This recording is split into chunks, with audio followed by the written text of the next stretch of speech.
My name is Patrick McGinnis, and I'm the guy who invented the term FOMO. That's short for fear of missing out. Today, FOMO is an epidemic, and it's changing us so much that it sort of feels like we're evolving into a new species. But FOMO doesn't have to take over your life. You can find the power to choose what you actually want and the courage to miss out on the rest. I'll show you how right here on FOMO Sapiens.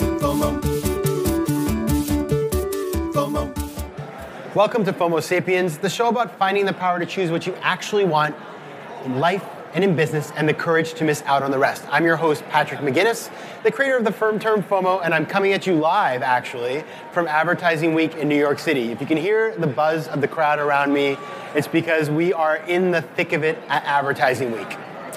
So if you're like me, and I hope that you are like me on this one, you start and end every day by brushing your teeth. And hopefully you actually then brush your teeth a couple other times as well. Brushing your teeth is one of those things that you do every single day of your life. But have you ever stopped to ask yourself, why do I use this brand of toothpaste? Is it even good for me? Or how about this one? Do you love your toothpaste? Does it give you FOMO when you think about brushing your teeth? Do you want to just go out and brush all the time? Well, my guest today is Craig Dubitsky. Craig is the friendly founder and CEO of Hello Products, a disruptive, and I would argue, fun startup that's changing the oral care industry. He's the co-founder of EOS Products, also a disruptor, but this time for lip balm. And he's also an early investor and board member of Method, the green cleaning products company. Not surprisingly, given all I've just told you, Craig was named to Advertising Age's Creativity 50 as one of the most influential and innovative creative thinkers and doers. And I'm so excited to have Craig here with me in the studio live at Advertising Week. Who knew? Thank you for having me. Welcome. Thank you. We're going to turn the volume up because I've been here all day. It's been a crazy day. And now this is the fun part. We get to talk about building crazy, amazing brands. Let's do it. With somebody who does it all the time. Let's do it. So Craig, before we get into all the cool things you've been done in your career, I want to ask you my favorite question, which is, what is giving you FOMO right now? Wow. To be asked that question from the person who created FOMO is a burden for me. What's giving me FOMO right now? You know, I don't really have FOMO. I have. I might need a new acronym. I have FONT, fear of not trying. I just want to keep trying more stuff. So I love it. Yeah, no FOMO, just FONT. So you know, what's funny is that the point of the show is to look at FOMO and then figure out how to beat it. You already did it, so you're the perfect person to come in and talk to us today. Yeah, I'm ready. I think if you can figure out what you love to do, you're way ahead of the game. You're already doing what you love. So I totally agree. What am I missing out on? I mean, I'm sure there are plenty of things. Maybe ignorance is bliss, but I feel like I'm the luckiest person basically you just met. So that's awesome. Excited to be here. Yeah. Okay, good. Well, I accept your answer. Thank you. Final answer. So I'm going to come clean in the beginning, which is that I grew up in the state of Maine, and one day I worked as a temp at the Toms of Maine toothpaste factory. My job was there were boxes of toothpaste, and I had to put a sticker that said dentifrice, which is French for toothpaste. Mm-hmm. Like, they actually had somebody do this. Go to each toothpaste box and put the little sticker on it. That was a job. And I did it for one day, but not a great day of work. But what I learned that day from the people who worked in the factory was that the toothpaste that I had been using, and it was one of those brands that, you know, most of us use, mm-hmm. I learned about how much sugar and additives and all this crazy sweeteners and things were in there. And it really blew my mind. And that day, going forward, I started using Toms of Maine. And then a couple months ago, my college friend, Amy Calhoun-Robb, who works as VP of Marketing at your company. Shout out, Amy. Hello, Amy. She told me about Hello, and I decided to try it, and I've been using it ever since, and I'm loving it. But, you know, that kind of goes to the story that you have this very large industry, which does have these dominant kind of incumbent players, and you've had one player come in kind of the natural space, which is Toms of Maine. And now you have come in as this kind of fresh company that is doing something totally new, but, you know, somebody who was walking down the aisle of a convenience store might have seen Toms and said, well, you know, that space is taken. You saw something different. What inspired you to start this business? I actually wasn't all that far away from where we're sitting right now, and I was in a local pharmacy, and I walked by the oral care aisle, and I'm a very visual person. I'm not visual in terms of having anything to look at right here, but I'm always looking. And I saw out of the corner of my eye all these tubes of toothpaste, and they had pictures of extracted teeth on them, like with the roots dangling down. And that honestly kind of skeeved me out. I thought, what is that? What the heck? Yes, what the heck is that? The last thing I ever wanted to see was an extracted tooth. Like, how did an extracted tooth, the thing I was trying to avoid at all costs, become the icon, the global icon of good oral health? It's like the ambulance drives by, and there's this staff with the 2 snakes twisted around it, and God forbid you're sick or you're having a heart attack. You don't say, get me the guy or the gal with the staff and the 2 snakes. Like, how did these things become icons for health? So I looked at the extracted teeth, and it kind of freaked me out, and everything in the category was literally focused on killing and fighting. So I'm reading the copy in the store, and I'm like, kills this, fights that. Everything was negative and aggressive and, bellicose. And I thought, that's really crazy. And I'm not a chemist, but I flipped over one of the products and I saw saccharin. And I'm like, saccharin? Didn't they vanquish that from diet soft drinks decades ago, 30, 40 years ago? They? Yeah. I'm like, why is that in this product? And then I looked at this other ingredient. I'm like, triclosan. I don't even know what that is. Why is that this call-out active ingredient? And I Googled it and I saw that the FDA had banned triclosan from hand soap years ago. Whoa, wait, you can't wash your hands with this ingredient? You can put in your mouth? And your kids' mouths? I'm like, that's nutty.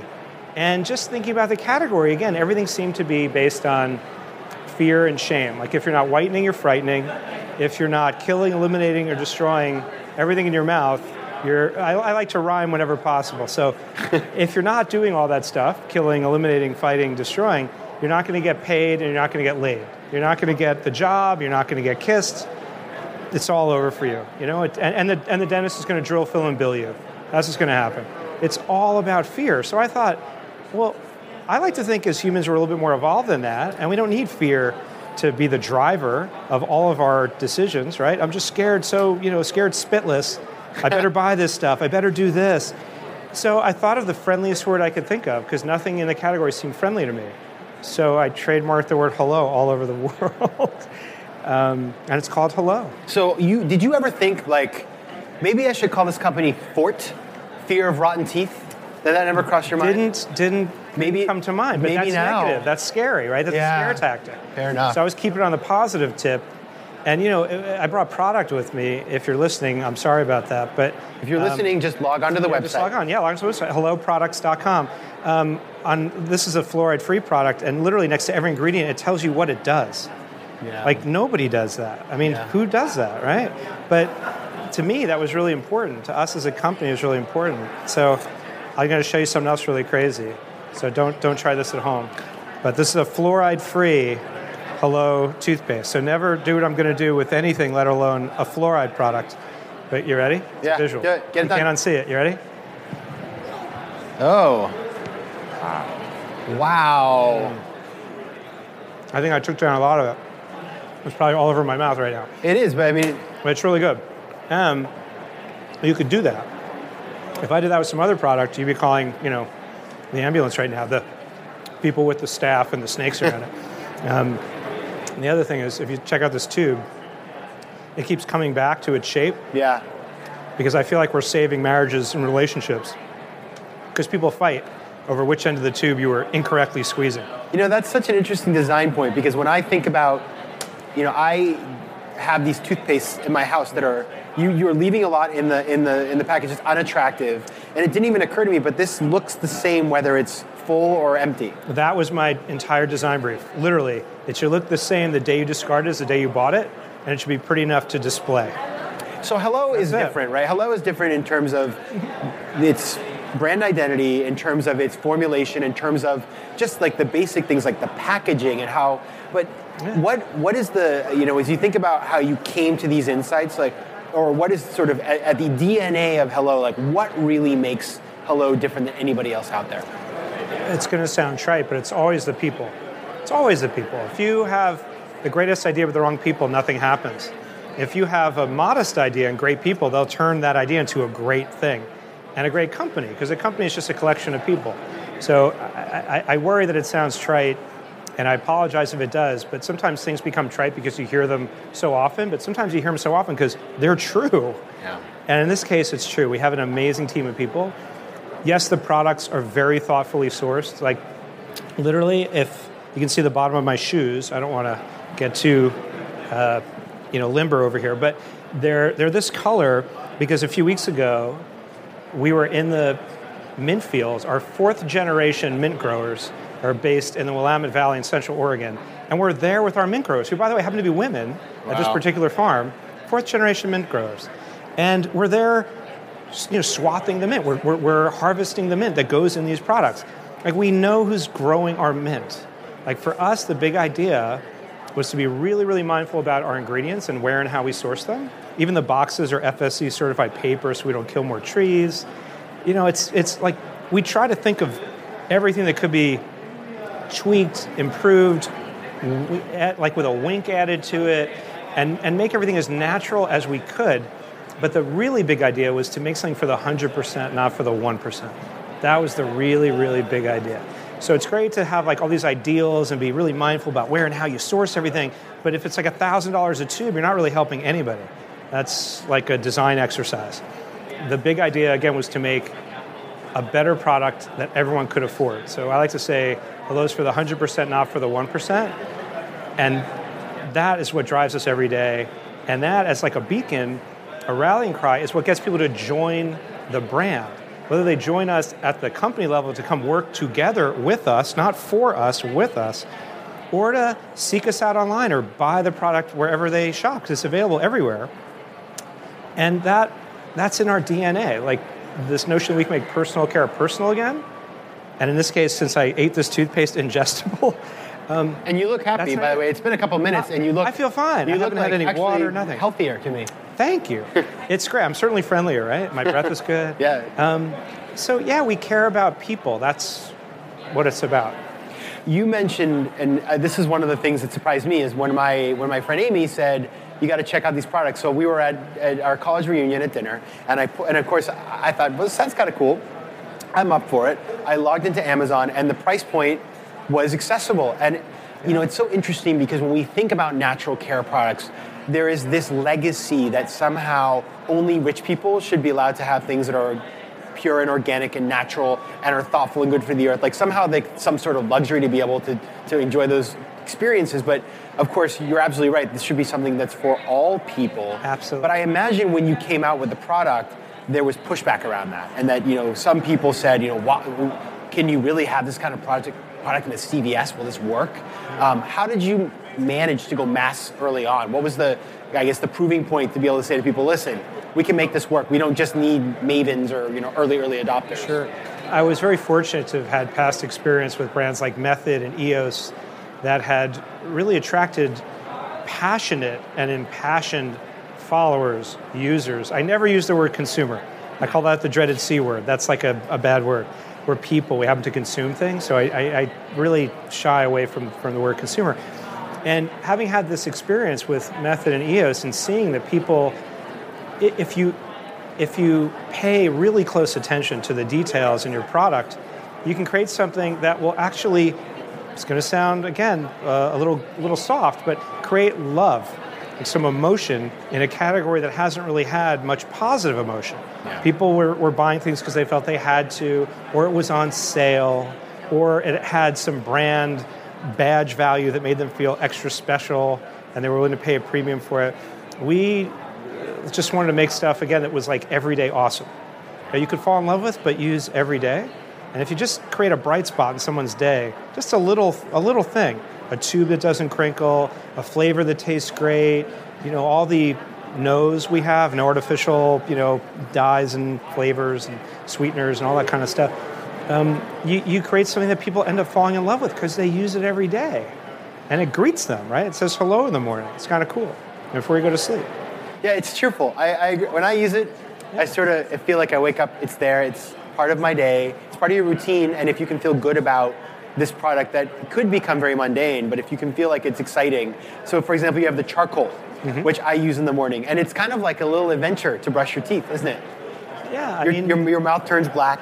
It's incredible. And then your teeth become white. Oh, yeah. And it really works. It really whitens. It really is fresh.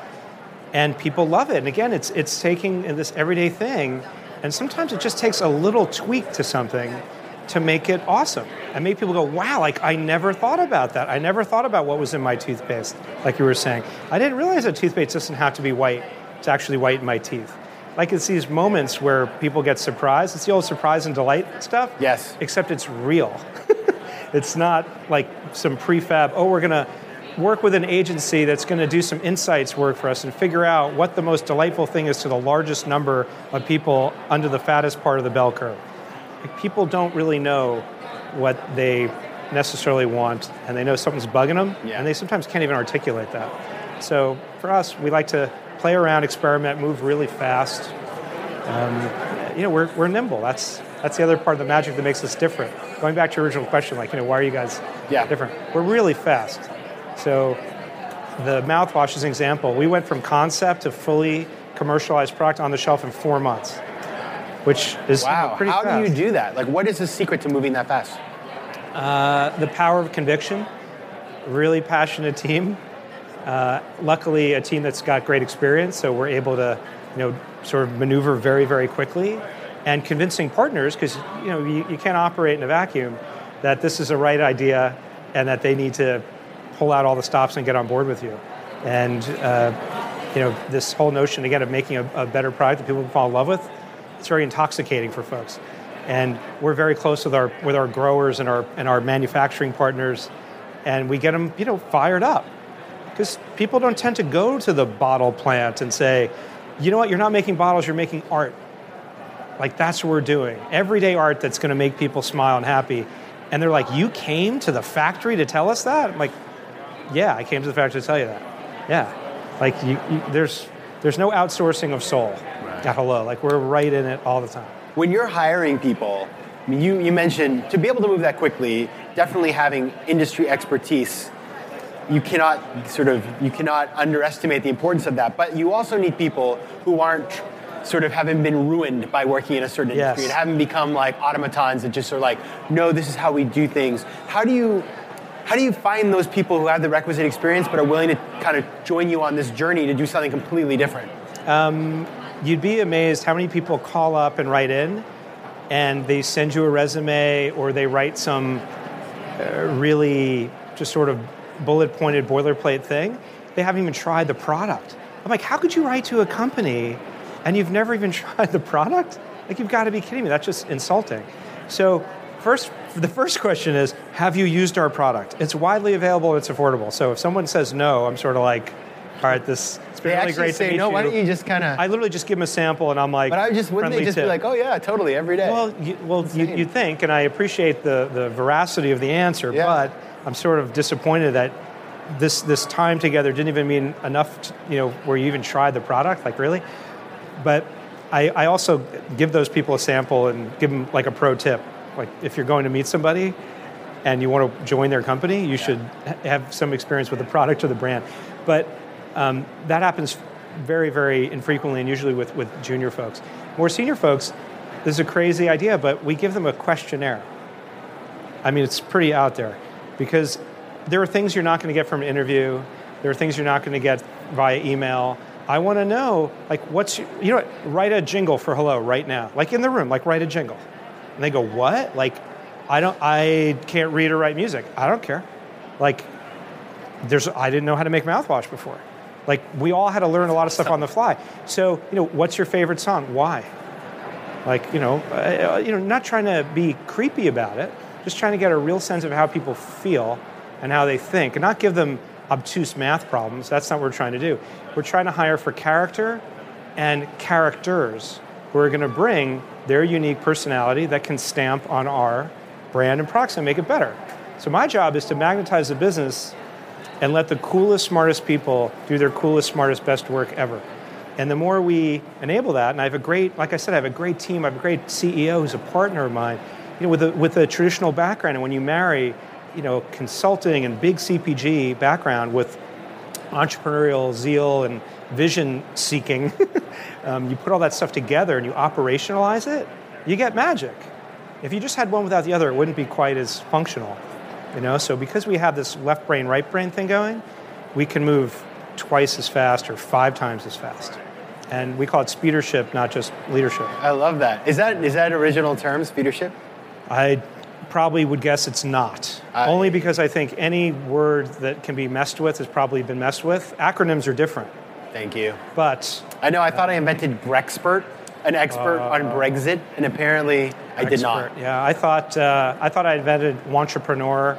I totally didn't. I thought I did too and then I Googled it. Yeah, I was bummed. We're going to get into. I know you like many I love words. names and naming. We're going to go there. Good. Not quite yet. I'm saving that up for the. I'm I will ready. say, your hiring strategy sounds amazing, and if you ever need somebody who can put stickers on boxes, like I did in French, only in French, dentifrice for your Canadian export, I just call me. Could you say pasta? In French? Because that's paste in Le various paste. languages. Oh, well, there you go. Le paste. So you're in this big industry. I mean, when I was preparing for our interview, I went to CVS and I walked around the toothpaste aisle. Mm-hmm. And I noticed what you said about this extractive nature. And I also noticed there were everybody had like glitter on their box. Oh, holograms. There's so much going on there. But I was wondering as I walked around, these are not small companies. I mean, you're growing quickly. I mean, you guys have come out of the box strong, and you're really building a cult brand that's growing quickly. You're on Amazon, you're in CVS, you're in Walmart. We're the fastest growing oral care brand in America now. It's amazing. Yeah, it's pretty nutty. We're the number 2, what's considered the quote-unquote natural segment player. Tom's is number 1, we're number 2. Last syndicated data I saw, we were bigger than number 3 through number 8 combined. We contributed the majority of the growth to the category, and this particular segment of the category, natural products, natural segment products, is outpacing traditional oral care by an order of magnitude. So we're the largest private toothpaste company in America. We have all these great data points. That's awesome. And it's amazing. It was me, 3 people, and a dog. Now we're 12 people. And where's sometimes the dog? 3 dogs. Okay. Yeah. So you can't cut more the dog. More dogs. How do these big players, do they just ignore you? Do they try to copy you? Like, how do they respond? Well, when we first launched, we received a nasty gram from one very large company in particular that didn't like what we were talking about and how we were talking about it. Okay. We prevailed, which was exciting. It's fun when your first introduction to a big company is through the legal department, so that's always fun. I think that the category is so big that we're probably not freaking anybody out. And by the way, if we are, and I don't want to sound too naive because we're growing a lot, so we might be on a lot of radar screens, we feel like we're having a different conversation with a different kind of person in a new way than the traditional players are. And frankly, everyone thinks the little guy hates the big guy. It's David versus Goliath. You hear that all the time. I don't feel that way at all. I don't have any animus towards big companies. I actually think the dirty little secret is small companies wish they were big companies. And I think in a lot of ways, big companies wish they could behave a lot more like a small company. So I think part of the magic will come over time with how big companies get a little more nimble and funky, not just, we're going to set up internal venture departments and we're going to set up incubators.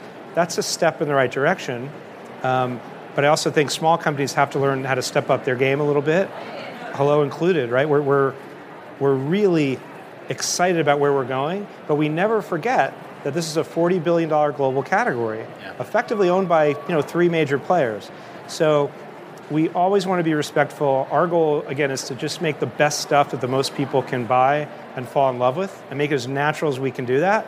Now, if we just stick to that, it's like the signal-to-noise ratio is going to just go away for us because that's our signal. We're pure. We're putting that out there. Whatever anyone else is doing, that's cool. Like, good for them. We're focused on, bringing naturally friendly products to everybody. So you clearly, you're doing it well. Thanks. And these products, as I said, I am not a paid endorser, but You're an actual user. I do, and I love it. It's fun. It's I really love I started with the mouthwash. I moved to toothpaste. I'm enjoying all of them, but I have to ask. It always looks good from the outside. You've been at this for a while now. We were talking earlier before we started taping about 6 years. This whole sort of entrepreneurship hype, what I call entrepreneurship porn.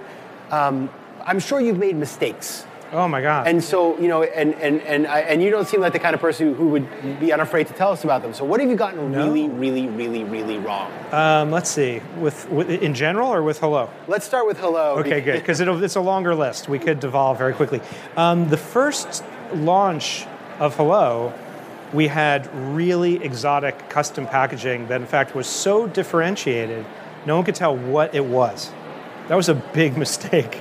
I mean, we were basically trying to break every category norm we could, apart from the fact that it was toothpaste and mouthwash and breath spray and toothbrushes. The toothpaste was so sort of hyper-focused on environmental aspects that we could fit like 12 ounces of product in a tiny vessel. Like it looked very deceptively small, but volumetrically it was incredibly efficient.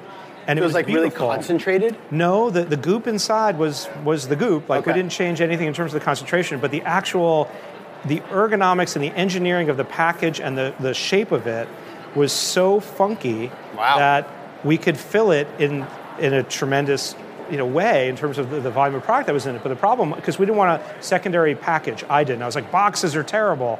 Why do we want that? We're just going to have this beautiful thing. And it was white and it was soft touch. Meanwhile, by the time it got to the store, it had been tossed around in totes and bashed around with mascara and aspirin and everything else that goes in a tote that ends up at a store. And this beautiful, pristine, white, soft touch, magical feeling thing was like all beaten up.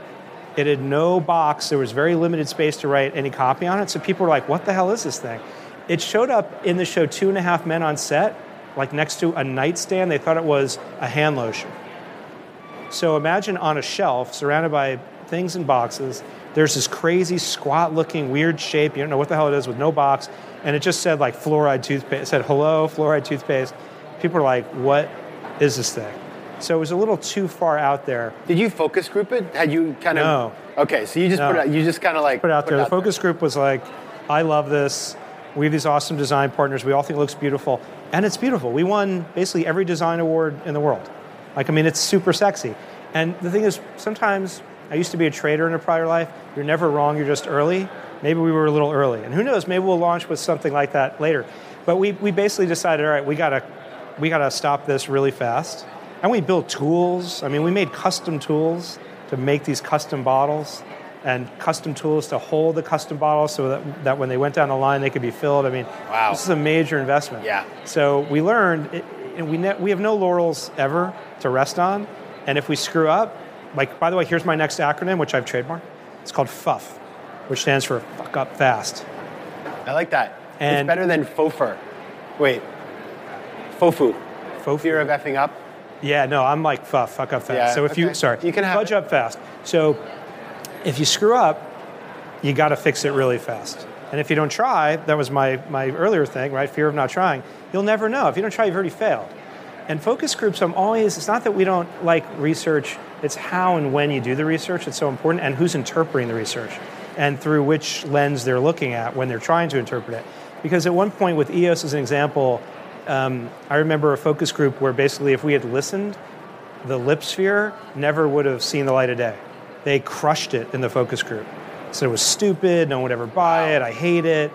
And it was, a pretty big, expensive firm. Yeah. So, not everyone gets it right. Research can't tell you, everything.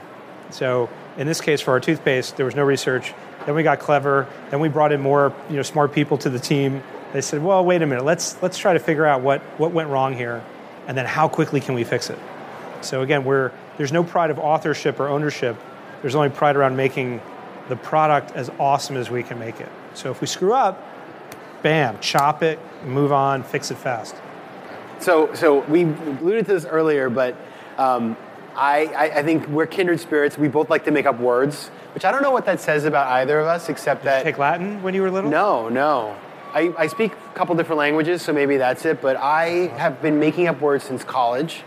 I don't know why, but I've been trying to make McGinnis happen, like an incident by McGinnis, McGinnis. Nice. I love it. I'm working on it.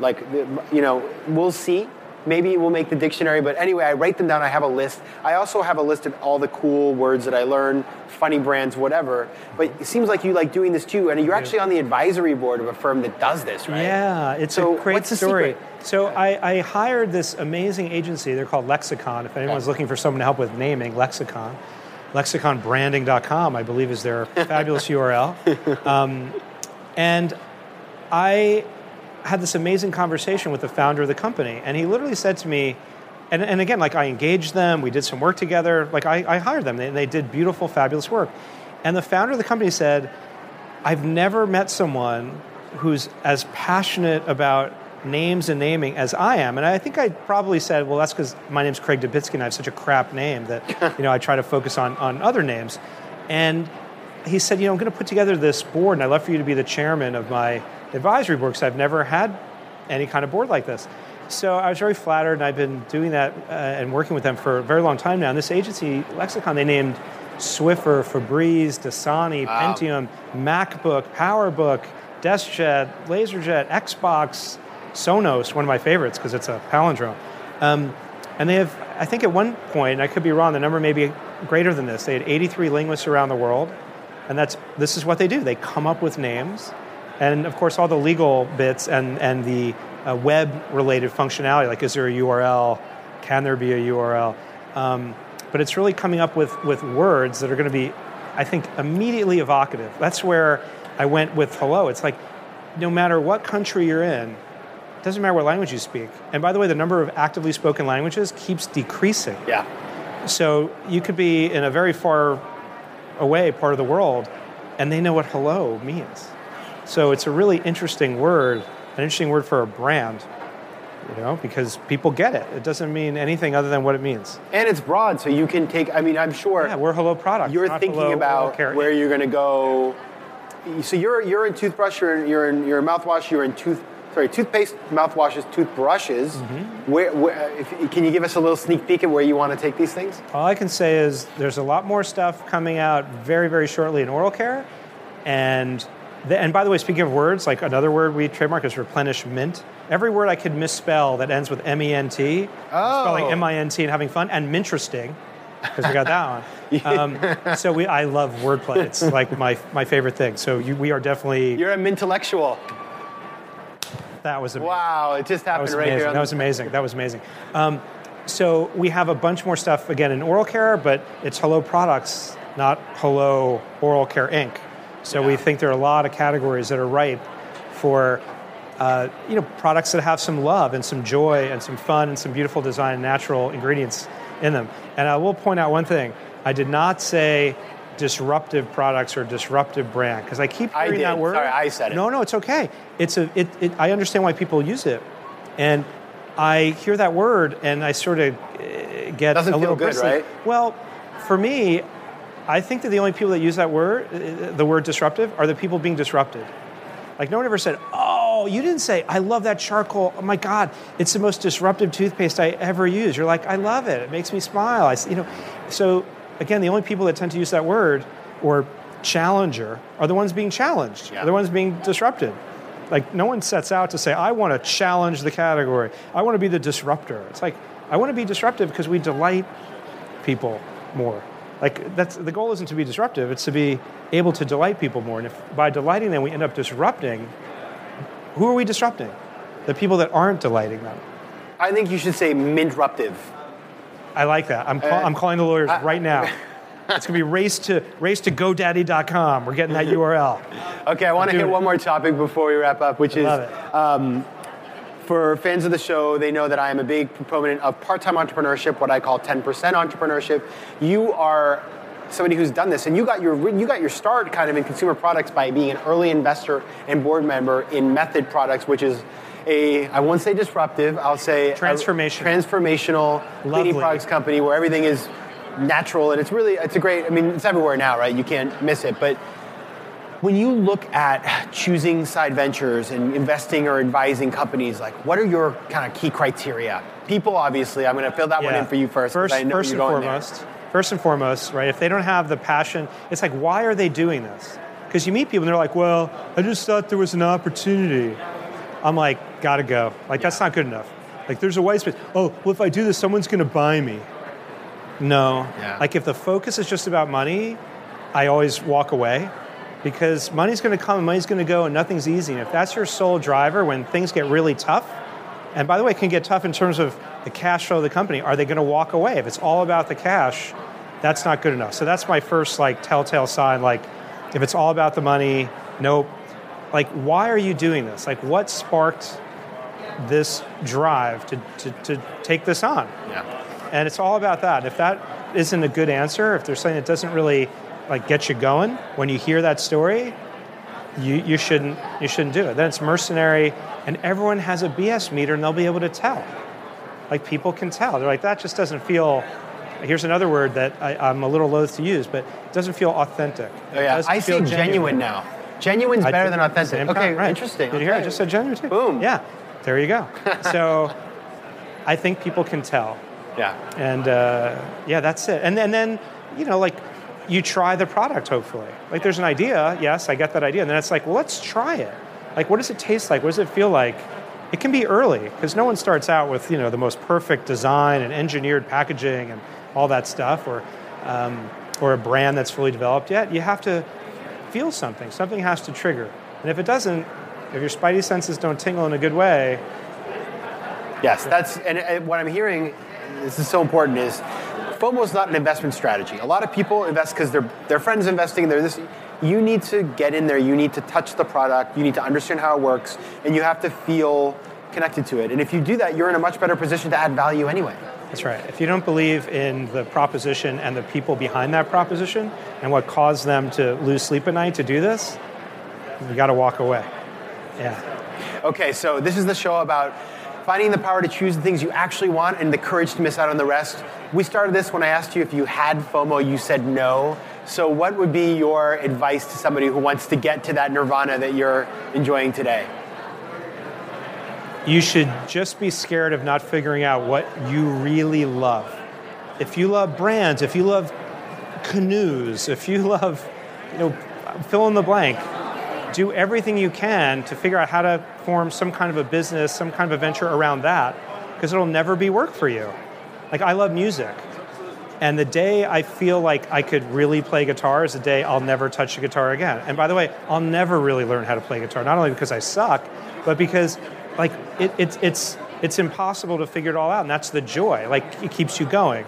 So I've said this before, you have to fall in love with the problem. And if you fall in love with the solution is never really lasting for the most part. The problem's probably lasting. And once you realize you're never really solving, you just keep going and perfecting. And it keeps you up at night and you're just going. And then you have no regrets. Yeah. Because you're doing what you love. You're doing what's driving you. So figure out what you love and go hell-bent for glory on that, because it'll never feel like work. I hear in this, it's curiosity, partially. Absolutely. And as somebody who spent a lot of time trying to figure out what they wanted to do and finally figured it out, you flip the switch and it's like you never work again. I never worked another day after that. Right. And more good things happen to you because people feel it and they respond to that. Definitely. And we want to be around that, right? Because it's genuine and lovely. Because so much of life is not so genuine and not so lovely. So when you see it and you feel it and you meet it, everything gets, the signal to noise ratio works itself out. So it's pretty cool. Amazing. So we've covered a lot of ground today. We did. If people want to find out more about you, more about Hello, where should they go? I know we'll put some links on the website. Yeah, that's great. But is there a particular place? Yeah, two things. One is there's a Skype button on our website, and it's really me. It comes to me. So if you go to helloproducts.com, there's a Skype button. If you pull it up, it doesn't go to anyone else. It comes to me. So one, you can Skype me. My email is craig@hello-products.com. And I give everyone my cell phone number. People are like, are you serious? I'm like, yeah. 917-392-1000. That's my cell phone. So call, write, text, Skype, email, link in with me. I love LinkedIn. More cool things have happened to me over LinkedIn than I can tell you. I love LinkedIn. It's like, a beautiful thing. Yes. So yeah, call, write, text, Skype, try some product. I think you're going to love it if you do. We have kids' product that's awesome. Stuff is going in your kids' mouths. You should know what it is. Yes, you should. So, yeah, be in touch. Oh, and if anyone's here, I know a lot of people are here, so scratch that. For the people that are here that may be listening, watching, I brought a lot of product with me. So if people want some samples, come hit me up. You can text me, 917-392-1000, tell me where you want to meet. I'll hook you up with some toothpaste and toothbrushes and who knows what else. Amazing. Yeah. Thank you so much. Spreading the friendly. Thank you for having me. So I want to shift gears to end the show here with my classic faux moment of the week. That's the moment that, to me, kind of embody what is FOMO. And I was at the ice cream shop the other day here in Manhattan on 8th Street. I walked out the door, and there was a crowd of about 250 people, all with their cell phones up in the air, trying to get a picture of somebody. And so I walked out, and I started asking around, well, because I had a little FOMO to who is here. First person told me Jay-Z's inside that building. That's his record office. Second person said Kanye West is at the doctor. The third person said, isn't it pathetic how we're all standing here waiting for somebody we don't even know who was inside to come out so we can take a picture of them. And so I took a picture of the crowd, posted it to my Instagram at PatrickJMcGinnis, and I moved on with my day. So just remember, if it's a beautiful day, don't waste your time waiting for a celebrity to come out so you can take a picture of them. Just go home and then maybe read the New York Post later on and you can find out who actually was there at the end of the day. And with that, I'm going to wrap this episode of FOMO Sapiens. Again, my name is Patrick McGinnis. You can find out more about me, about FOMO Sapiens, about 10% entrepreneurship, about anything you want associated with what I'm doing out in the world at patrickmcginnis.com. And as always, if you like the podcast, go to iTunes, give it a 5-star rating, leave a review, and subscribe. So thanks so much for joining, and until next time, I'll see you on FOMO Sapiens.